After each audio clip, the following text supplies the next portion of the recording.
वकील संघाची निवडणूक आहे, तर आपण निवडणुकीला उभी आहात, तर काय म्हणाले या संदर्भात? आमच्या तिथं दरवर्षी वकील संघाची निवडणूक होते. त्याच्यामध्ये सगळे नवीन जे काही पदाधिकारी आहे त्यांची म्हणजे त्यांना निवडून दिल्या जातं. तर ही वकील संघाची निवडणूक कशासाठी असते का ज्या ज्या वकिलांच्या समस्या आहेत या समस्या ह्या टीमनी मांडल्या पाहिजे. आणि एवढ्या मोठ्या समस्या मी उभा दररोज म्हणजे उभा याच्यासाठी राहिलेलो की या ठिकाणच्या समस्या संपत नाहीये. या कुठेतरी असे काही लोक निवडून आले पाहिजे की त्यांनी या समस्या सोडल्याच पाहिजे. आणि या सुटण्यासाठी ते लोक दर 2-3 म्हणजे आम्ही प्रत्येक माझं 3-4 वर्ष आहे माझं बघायचं येतं प्रत्येक वेळेस रुटीनमध्ये तेच पण समस्या कायमच आहे. तर म्हणून आता मी उभा राहिलेलो आहे का ज्या समस्या आहे त्या मुळापासून निर्ला पाहिजे. वकिलाला समस्या एवढ्या आहे जर गाडी घेऊन आला मध्ये तर गाडी लावायला जागा नाही, मध्ये जर आला तर त्याला बसायला जागा नाही. हा येथून बसला का त्याला म्हणतो तो तिकडे उठ रे. म्हणजे या वकिलामध्ये मी बऱ्याच वेळेस भांडणं पाहिले. अरे माझा टेबल आहे. आपण एवढं मोठं रजिस्ट्रेशन केलं आम्ही या ठिकाणी बाहेरचं रजिस्ट्रेशन करतो.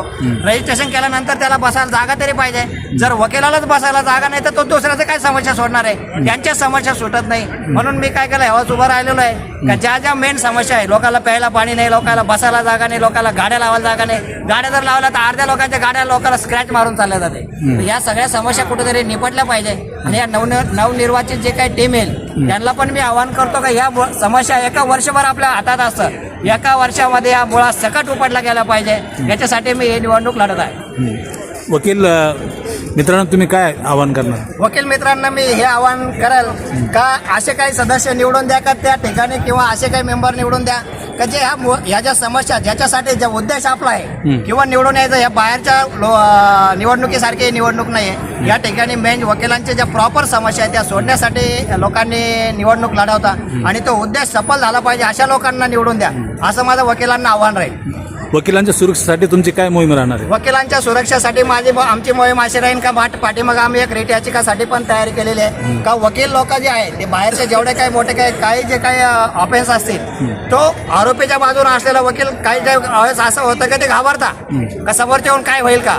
जर वकिलाचा जे ॲडव्होकेट प्रोटेक्शन ऍक्ट आहे तो जर आला आणि त्याच्यासाठी मी तर नक्कीच काम करणार आहे का वकिलांसाठी जो संरक्षण अधिनियम आहे तो पहिला मी लागू करण्यासाठी आम्ही ते काम करणार आणि सगळ्यांनी ते काम केलं पाहिजे. कारण वकील सुरक्षित तर बाकी आपले पक्षकार सुरक्षित राहतील. ज्येष्ठ वकील आहे जे वयस्कर वकील आहे तर त्यांच्यासाठी तुम्ही कोणती उपाययोजना? ज्येष्ठ वकील जे आहे त्यांच्यासाठी उपाययोजना असं आहे का ज्येष्ठ वकिलांना मी बघतो बऱ्याच ठिकाणी त्यांना बसायचे माझे सगळ्यात मोठे समस्या की त्यांना बसायला जागा नाही आहे. तर ज्येष्ठ वकिलांना सुद्धा आणि साधारण मॅक्झिमम ज्येष्ठ वकिलांचे आमच्यासारखे ठीक आहे आम्ही कुठं जाऊन पटकन बसून काहीतरी करू पण ज्येष्ठांसाठी वकिलांना बसण्याची जागा वरती जाण्याची जागा किंवा काही ज्या समस्या आहे किंवा संडासमध्ये गेला तर या ठिकाणी बाहेरच्या ठिकाणी तरी आपण कुठेतरी जाऊन तक्रार करू.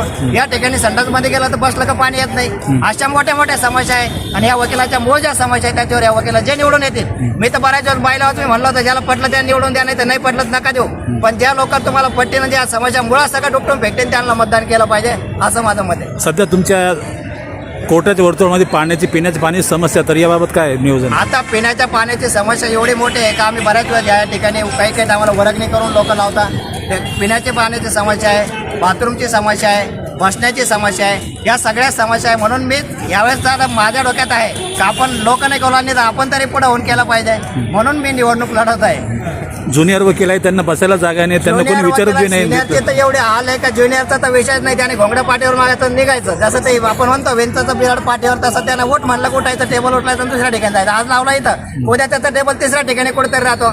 तर त्या ठिकाणी जर वकिलालाच बसायला जागा नाही तर त्या बार बेंच एवढी मोठी जागा आहे या कमिटीने असं काम केलं पाहिजे. त्या ठिकाणी एवढी मोठी जागा बाहेर पडलेली आहे तर वकिलांनी बऱ्याच वेळेस आम्ही मुद्दे उचलतो का वकील संघाच्या निवडणुकीमध्ये वकिलांना बसण्याची जागा त्याच्या मूलभूत सुविधा द्या त्याच्यासाठी निवडणूक आहे. आणि वकिलांच्या भवितव्यासाठी वकिलाच्या सुरक्षेसाठी वकिलाच्या जे काही मूलभूत सुविधा आहे त्या मिळण्यासाठी लोक लढतात तर ते काम झालं पाहिजे. तुमचे निवडून येण्याचे मूळ जमेची बाजू कोणती आहे? माझे मूळ निवडून येण्याची जमेची बाजू आहे का मी ह्या सगळ्या गोष्टी जिथं वाटलं तिथं मी भिडतो. मग त्यातून काही मी फळाची अपेक्षा ठेवतच नाही. आता इथं मी निवडून आलो मी लोकांना सांगतो पटलं तर निवडून द्या नाही तर राहू द्या बा तुमचं परत आहेच मी दरवेळेस. म्हणून मी पहिलीच पोस्ट टाकली होती का सालाबादाप्रमाणे ह्या वर्षी पण उभा आहे ज्याला पटलं ते निवडून द्या नाही राहायच पुढच्या वेळेस परत मी. Okay okay. काय नाव तुमचं? भरत फुलारे.